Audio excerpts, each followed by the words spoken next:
Hello বন্ধুরা, আজকে আমি আমার 2 বছরের বাচ্চার জন্য বানাতে চলেছি একটি অ্যাক্টিভিটি বুক, যেটা তার বুদ্ধির বিকাশে সহায়তা করবে।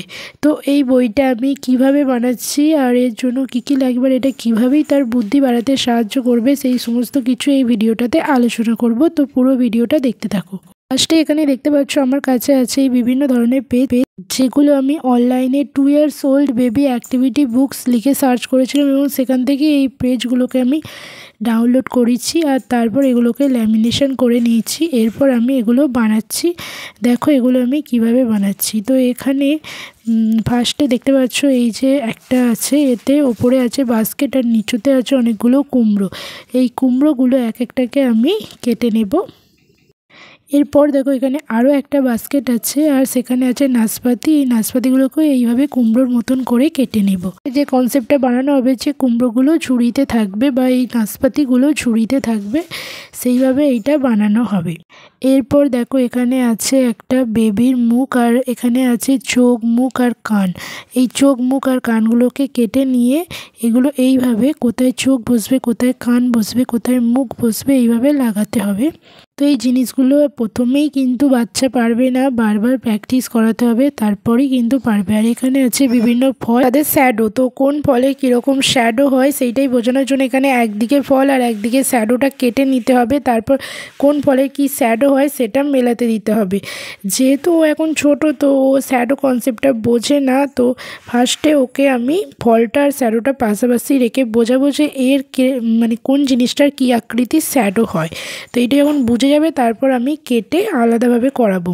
এই যে হিপোটা দেখতে পাচ্ছ, হিপোর হচ্ছে এটা টিথ আর এটা ব্রাশ করতে হবে। হিপোর মুখটা খুলতে হবে, তারপর টিথটা বেরোবে। তো এর জন্য আমার ফেভিকুইক লাগবে আর আরও একটু কাটিং বাকি আছে, এটা এখন হবে না। আর এখানে আমি নিয়ে নিয়েছি হুপ আর লুপ, যেটা আমি ফ্লিপকার্ট থেকে অর্ডার দিয়ে কিনেছিলাম। তো এখানে আমি হুপগুলোকে আটকে দিচ্ছি লেডিবার্ডের পিঠের ওপর। এখানে আমার সমস্ত হুপ আটকানো হয়ে গেছে। এরপর আমি লুপগুলোকে আটকে দিচ্ছি। এই যে কালো কালো ডটস কেটেছিলাম গোল গোল করে, সেইগুলোতে আমি এগুলো লাগিয়ে দিলাম। তারপর এবার সবগুলো আমি লাগিয়ে দিচ্ছি। তো এখানে যে এরপর আছে বিভিন্ন ধরনের কালার, যে প্রাইমারি যে মেন কালারগুলো, সেই কালারগুলো এখানে আছে। এক একটা কালার আছে আর তার কিছু ছবি দেওয়া আছে ওর বোঝার জন্য। আর এখানে আছে বিভিন্ন ফল। তো এখানে আরও একটা পেজ চাপাতে হবে, সেটা কাটিং করা হবে। আপেলের জায়গায় আপেল বসাতে হবে, ব্যানানার জায়গায় ব্যানানা বসাতে হবে, এইভাবে। আর এখানে আছে বিভিন্ন ফেসিয়াল এক্সপ্রেশন, যে হ্যাপি আছে কি, রেগে যাচ্ছে কি, স্যাড হয়ে যাচ্ছে কি, মানে অবাক হয়ে যাচ্ছে, সেইগুলো বোঝানোর বিভিন্ন ফেসিয়াল এক্সপ্রেশন। আর এখানে আছে শেপস। তো এই আমি এক এক করে দেখাচ্ছি যে কোনটা কিভাবে ওর সাথে খেলতে হবে বা প্র্যাকটিস করাতে হবে। তো এখানে আছে অ্যাপেল আর বিভিন্ন কালারের অ্যাপেল আছে। তো রেড অ্যাপেলের সাথে রেড অ্যাপেল মেলাতে হবে, গ্রিন কালারের সাথে গ্রিন মেলাতে হবে, আর ইয়েলো কালারের অ্যাপেলের সাথে ইয়েলো কালার মেলাতে হবে।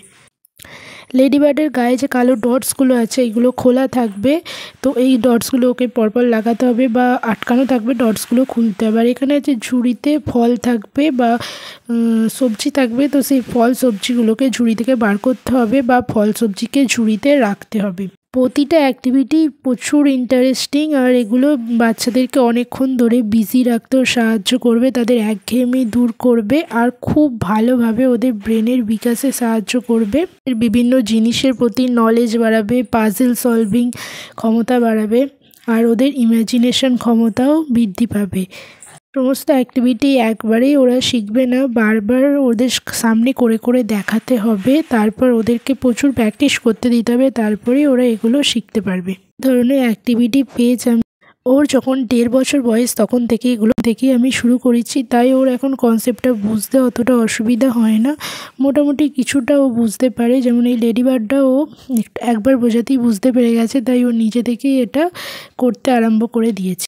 এইভাবে বাড়িতেই অ্যাক্টিভিটি বুক তৈরি করে বাচ্চাদের ফানও দেওয়া যায় এবং তার সাথে সাথে তাদের ব্রেনের ডেভেলপমেন্ট ও নলেজও বৃদ্ধি করা যায়। আর এর সাথে সাথেই ওরা ফল ফুল, চারপাশের পরিবেশ, আকৃতি সমস্ত কিছু সম্পর্কে ওদের একটা ধারণা তৈরি হয়। আর বাচ্চাদের কিন্তু অবশ্যই হাসি খুশিভাবে ধৈর্য ধরে উৎসাহ দিয়ে করাতে হবে, কোনোভাবেই জোর করা যাবে না।